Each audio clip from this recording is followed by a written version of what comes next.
TET 2026 14వ తారీఖు జరిగినటువంటి psychology model paper యొక్క విశ్లేషణ. మనోవిజ్ఞాన శాస్త్రవేత్తలను వారు స్థాపించిన పాఠశాలలతో జతపరచండి. Plato gymnasia, Aristotle de anima, Rousseau social contract, Pestalozzi Yverdon boarding పాఠశాల. 4 కరెక్ట్ ఆన్సర్. శిశువు 5 నెలలకు ప్రాకడం ప్రారంభిస్తే మరొక శిశువు 6 నెలలకు ప్రాకుతాడు. ఇది ఈ వికాస నియమంలో వైయక్తిక భేదాలు ఉంటాయనేది కరెక్ట్ ఆన్సర్. ఎందుకంటే అందరు శిశువులు ఒకే రకంగా ఉండరు. ఒక శిశువు 5 నెలలకు ప్రాకితే మరొక శిశువు 6 నెలలకు ప్రాకుతాడు. కాబట్టి 1 అనేది కరెక్ట్ ఆన్సర్. వికాసంలో వైయక్తిక భేదాలు ఉంటాయి. పూర్వ పాఠశాల దశగా పిలువబడే దశ. పూర్వ పాఠశాల దశ అంటే పూర్వ బాల్య దశ, దట్ ఈజ్ సెకండ్ వన్.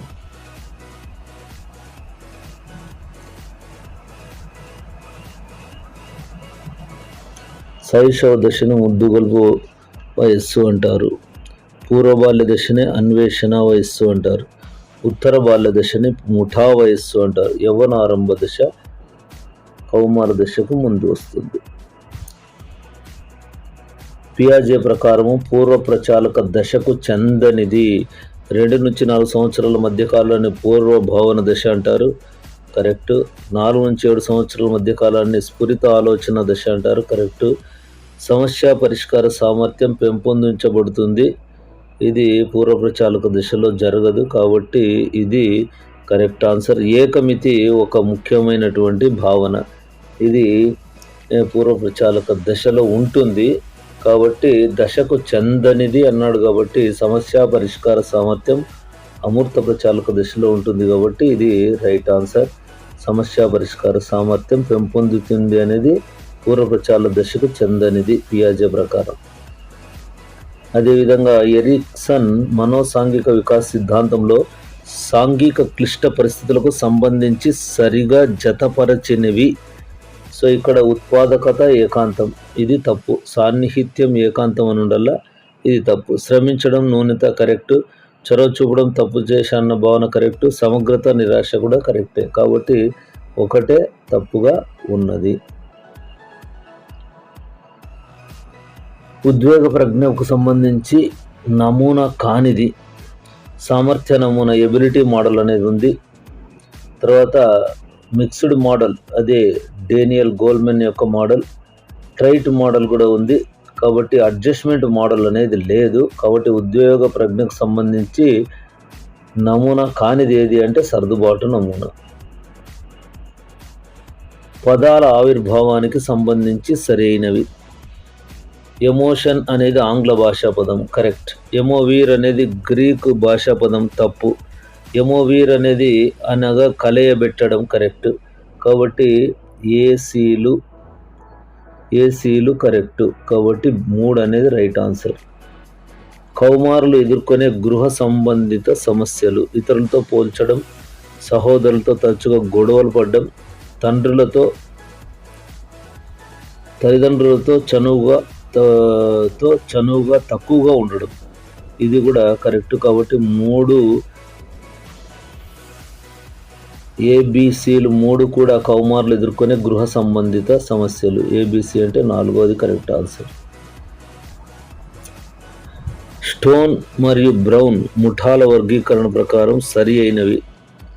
ఇక్కడ పాపులర్స్ అంటే తరగతి గదిలో నాయకులు, బర్నౌట్స్ అంటే మత్తు పదార్థాలకు బానిసలు, బ్రెయిన్స్ అంటే చదువుకు ఎక్కువ ప్రాధాన్యత ఇచ్చేవాళ్ళు. 3 కరెక్టే, కాబట్టి 4 అనేది రైట్ ఆన్సర్.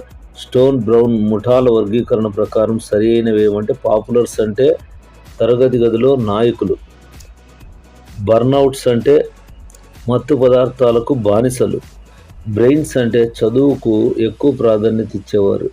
ఇది స్టోన్ బ్రౌన్ యొక్క ముఠాల వర్గీకరణ, 4వది right answer.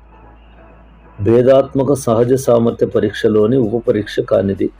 So differential aptitude టెస్ట్లో sub test is not a sub test. ఏది అంటే కాంక్రీట్ రీజనింగ్ అనేది లేదనమాట. అబ్స్ట్రాక్ట్ రీజనింగ్ ఉంది, మెకానికల్ రీజనింగ్ ఉంది, వర్బల్ రీజనింగ్ ఉంది, కానీ కాంక్రీట్ రీజనింగ్ అనేది లేదు. అదేవిధంగా స్పెల్లింగు, స్పేషియల్ రిలేషన్స్ అనేటువంటిది కూడా ఉంది. అదే పర్సెప్చువల్ స్పీడ్ అండ్ యాక్యురసీ అనేది ఉంది. ఈ విధంగా 8 ఉప పరీక్షలు అందులో ఉన్నాయి. మరి 8 ఉప పరీక్షలు మనం చూడొచ్చు. కాబట్టి ఇది మాత్రం లేదు. ఏది లేదంటే కాంక్రీట్ రీజనింగ్, మూర్త వివేచనం అనేది లేదు. కాబట్టి 4 కరెక్ట్ ఆన్సర్. గార్డినర్ బహుళ ప్రజ్ఞా సిద్ధాంతానికి సంబంధించి సరైనవి. గార్డినర్ బహుళ ప్రజ్ఞా సిద్ధాంతంలో 8 అంటే ప్రజ్ఞ అనేది ఒకటి కాదు, అంటే ప్రజ్ఞ స్వతంత్ర అస్తిత్వం కలిగిన ఒక అంశం. ప్రజ్ఞను నిర్ధారించడానికి సంస్కృతే ప్రధాన కారణం. అన్ని పనులకు ఒకే ప్రజ్ఞాంశం ఉపయోగపడదు. కాబట్టి బీసీలు కరెక్టు. ప్రజ్ఞ స్వతంత్ర అస్తిత్వం కలిగిన ఒక అంశం కాదు. కాబట్టి ఈ 2 కరెక్టు. సరైనవి ఏమంటే బీసీలు. ప్రజ్ఞకు నిర్ధారించడానికి సంస్కృతే ప్రధాన కారణము. అన్ని పనులకు ఒకే ప్రజ్ఞాంశం ఉపయోగపడదు. కాబట్టి బీసీలు ఎక్కడున్నాయంటే 2 అనేది కరెక్ట్ ఆన్సర్. ఆన్లైన్ పార్సల్ యొక్క ఓటీపీ నంబర్ను గుర్తుపెట్టుకోవడం దీనికి సంబంధించింది. స్వల్పకాలిక స్మృతి, that is short term memory. So first one is the right answer. Habit of nail biting is fixed in the stage of psychosexual stage of development. గోళ్ళు కొరకడం అనే అలవాటు ఈ మనోలైంగిక దశలో స్థిర భవనం చెందును. మౌఖిక దౌర్జన్య దశ, that is oral aggressive face అంటారు దీన్ని. 2 అనేది correct answer. The term gifted was first used by. Galton అనే శాస్త్రవేత్త మొట్టమొదట గిఫ్టెడ్ అనే పదాన్ని వాడాడు అనమాట. ప్రతిభావంతులు అనే మాట మొదట ఉపయోగించింది ఎవరంటే గాల్టన్. ప్రేరణ అనేది అభ్యసనానికి ఇంధనం లాంటిది మరియు విజయవంతమైన అభ్యసన అనుభవాలు ప్రేరణను మరింత పెంపొందిస్తాయి. దీనిని ఇలా అంటారు, దీన్నే పునర్భరణ చక్రము. This is called the feedback loop. Motivation fuels learning and the successful learning experiences enhance motivation. This is called feedback loop. First one right answer. అభ్యసనం ఒక చర్యాత్మక మానసిక ప్రక్రియ. ఇందులో చర్యాత్మక మానసిక ప్రక్రియ అంటే గ్రహించిన సమాచారాన్ని పూర్వ జ్ఞానంతో సరిపోల్చి నూతన జ్ఞానాన్ని పెంపొందించుకోవడం. 1 is the right answer. Bruner అన్వేషణ అభ్యసనం యొక్క ప్రయోజనాలు. అభ్యసనంలో జవాబుదారీతనాన్ని పెంపొందిస్తుంది, రైట్. ఆత్మభావనను బలపరుస్తుంది, రైట్.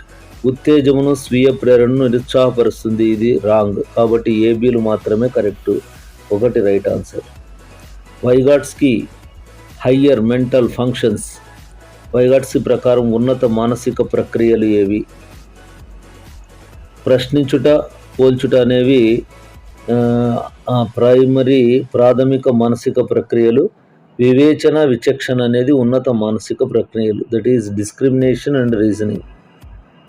కాబట్టి ఏడీలు మాత్రమే. ఏడీలు అంటే 3 అనేది రైట్ ఆన్సర్. మాస్లో ప్రకారం అవసరాల వరుస క్రమము. ఈ హైరార్కీ ఆఫ్ నీడ్స్ అనేది అబ్రహం మాస్లో గారు ఏర్పాటు చేశారు. ఫస్ట్ వచ్చేసి శారీరక అవసరాలు, రెండవది వచ్చేసి రక్షణ భద్రత అవసరము, 3వది ప్రేమ వాత్సల్య సంబంధిత అవసరము, 4వది ఆత్మగౌరవ అవసరము, 5వది ఆత్మ సాఫల్య అవసరం. దీనికి సంబంధించిన ఆర్డర్ ఎక్కడుంది అంటే 2 అనేది కరెక్ట్ ఆన్సర్. EABDC అది ఇప్పుడు చెప్పిన ఆర్డర్. ఫస్ట్ శారీరక అవసరాలు తీరిన తర్వాత రక్షణ భద్రత అవసరం, ఆ తర్వాత ప్రేమ వాత్సల్య సంబంధిత అవసరం, ఆ తర్వాత ఆత్మగౌరవ అవసరం, ఆ తర్వాత ఆత్మ సాఫల్య అవసరం. 2 అనేది కరెక్ట్ ఆన్సర్. ఒక గణిత తరగతిలో హిందూ సంఖ్యామానాన్ని బాగుగా చేయగల విద్యార్థి అంతర్జాతీయ సంఖ్యామానాన్ని అభ్యసించుటలో ఇబ్బంది పడుతున్నాడు. ఇక్కడ జరిగిన అభ్యసన బదలాయింపు. ఇబ్బంది పడుతున్నాడు కాబట్టి ప్రతికూల బదలాయింపు, దట్ ఈజ్ నెగిటివ్ ట్రాన్స్ఫర్. 2వది అభ్యసనలో పీఠభూమి దశ ఏర్పడడానికి కారణం కానిది. అభ్యసన పట్ల ఆసక్తి ఉండడం ఇదే కారణం కానిది అన్నమాట. ఎక్కువ కాఠిన్యత స్థాయి ఉంటే పీఠభూమి దశ ఏర్పడుతుంది. శారీరక అలసట ఉంటే పీఠభూమి దశ ఏర్పడుతుంది. అనువైన వాతావరణం లేకపోతే పీఠభూమి దశ ఏర్పడుతుంది. కారణం కానిది ఏది అంటే అభ్యసన పట్ల ఆసక్తి ఉంటే పీఠభూమి దశ ఏర్పడదు. So 1 is the right answer. ఒక ఉపాధ్యాయుడు తన తరగతి గదిలో తలెత్తిన ప్రవర్తనా సమస్యలను తగిన వాటి పరిణామాల అవగాహనతో జోక్యాలను ఉపయోగించి పరిష్కరించాడు. అతను అనుసరించిన తరగతి గది నిర్వహణ ఉపగమము. సో ఇది ఏదైతే ఉపాధ్యాయుడు తన తరగతిలో తలెత్తిన ప్రవర్తన సమస్యలను తగిన వాటి పరిణామాల అవగాహనతో జోక్యాలను ఉపయోగించి పరిష్కరించాడు. అతను అనుసరించిన తరగతి గది నిర్వహణ ఉపగమం అంటే సాధికారతత్వ ఉపగమం కాదు, నిరంకుశత్వ ఉపగమం కాదు, నివారణాత్మక ఉపగమం కాదు, సవరణాత్మక ఉపగమం. ఇది కరెక్ట్ ఆన్సర్ 4వది. చర్యాత్మక ప్రణాళిక నమూనాలో సాంఘిక మరియు వ్యక్తిగత అంశాలు ప్రతిబింబించే విధంగా పొందుపరచబడిన నమూనా. ఇది చర్యాత్మకమైనటువంటి యాక్షన్ ప్లాన్కి సంబంధించి Stephen Kemmis, John Elliott, Dave ఎబ్బుడ్ నమూనానే మనకు చర్యాత్మక ప్రణాళిక నమూనాలో సాంఘిక మరియు వ్యక్తిగత అంశాలు ప్రతిబింబించే విధంగా పొందుపరచబడినటువంటి నమూనా. ఇది చర్యాత్మక అంటే యాక్షన్ రీసెర్చ్కి సంబంధించి యాక్షన్ ప్లాన్. ఇది 3 అనేది right answer. Stephen Kemmis, John Elliott, Dave Ebbutt నమూనా. ఇది చర్యాత్మక ప్రణాళిక నమూనాలో సాంఘిక మరియు వ్యక్తిగత అంశాలు ప్రతిబింబించే విధంగా పొందుపరచబడిన నమూనా. అదేవిధంగా మాధ్యమిక విద్య NCF 2023 ప్రకారం త్రైమాసిక మాపనంలో భారత్వం ఎత్తుంటుంది. 80% వ్రాత పరీక్షలు, 20% ప్రాజెక్ట్ పని. 3 అనేది రైట్ ఆన్సర్. పరీక్ష నిర్వహణ అనేది పరీక్ష రాసే విద్యార్థులు ఆయా భౌతిక మానసిక అమరికలలో వారు చేయదగిన అత్యుత్తమ ప్రదర్శనకు సంబంధించి ఉంటుంది అన్ని నిర్వచించినది. దిస్ ఈజ్ ఐరీసన్ అనే ఆయన పరీక్ష నిర్వహణ అనేది పరీక్ష రాసే విద్యార్థులు ఆయా భౌతిక మానసిక అమరికలలో వారు చేయదగిన అత్యుత్తమ ప్రదర్శనకు సంబంధించి ఉంటుందని చెప్పాడు. దత్తాంశమునందలి గణాంకాలను ఆరోహణ క్రమంలో పేర్చినప్పుడు హెచ్చుసార్లు వచ్చే గుణాకము, దీన్నే మనం బాహుళకము అంటారు, మోడ్ అంటారు దీన్ని. 3rd one is the right answer. MS-DOSకు సంబంధించినది. సో తక్కువ మెమరీ ఉపయోగిస్తుంది, ఒకేసారి విండోను మాత్రమే ఉపయోగించగలము. ఇది బైనరీ ఆపరేటింగ్ సిస్టమ్, నెట్వర్కింగ్కు మద్దతు కలిగిస్తుంది. ఇది తప్పు. సో కాబట్టి సంబంధించినది ఇది ఒక ఆపరేటింగ్ సిస్టమ్ MS-DOS అనేటువంటిది. This is not a text file format. Doc అనేది టెక్స్ట్ ఫైల్ ఫార్మాట్, WSD అనేది టెక్స్ట్ ఫైల్ ఫార్మాట్, DOCX అనేది టెక్స్ట్ ఫైల్ ఫార్మాట్. కానీ మూవ్ అనేది కాదు, ఇది ఆడియో ఫార్మాట్ అనమాట. MOV అనేది .MOV అనేది full form of CDWORM is. CD-WORM అంటే ఏమంటే compact disc, write once, read many times. 3 అనేది రైట్ ఆన్సర్. సీడీల యొక్క పరిమితి కానిది, గీతలు పడడానికి అవకాశం ఉంటుంది. DVDతో పోలిస్తే నిల్వ సామర్థ్యం తక్కువ. హార్డ్ డిస్క్తో పోలిస్తే డేటా నెమ్మదిగా యాక్సెస్ చేస్తుంది. తక్కువ ధరకి దొరుకుతాయి. ఇది తక్కువ ధరకు దొరుకుతాయి అనేటువంటిది. సో ఇది పరిమితులకు సంబంధించి కానిదనమాట. సీడీల యొక్క పరిమితి కానిదంటే తక్కువ ధరకు దొరుకుతాయి. సో ఇది మనకు దాదాపుగా ఇక్కడికి మనము 30 ప్రశ్నలు అయిపోగొట్టాము. సో ఈ 30 ప్రశ్నలు కూడా 14వ తారీఖు మధ్యాహ్నం జరిగినటువంటి టెట్ 2026కి సంబంధించి. ఇలాంటి విశ్లేషణ కోసం లైక్ చేయండి, షేర్ చేయండి, సబ్స్క్రైబ్ చేయండి. My physical science Guru. Keep watching for updates of TET and DSC, not only that physical science. Thank you.